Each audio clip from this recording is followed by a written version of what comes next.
Hammaga salom, yana bir kunli vlog mani hayotimdan.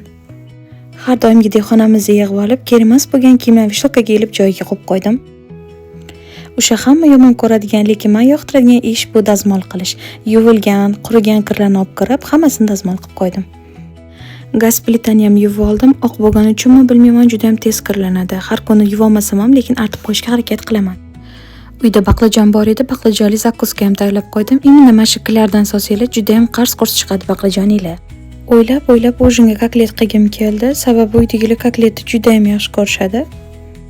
Ovqatimni dimlab qo'yib, keyin oshxonani ham tozalab, pilisos qilib oldim. Keyin turmush o'rtog'im do'stlari, farzandlar bilan detskiy plashadkaga bordik. Bolajonlarning xursandligini ko'rib, ular bilan birga o'ynab, yoshligiga qaytdi desak ham bo'ladi.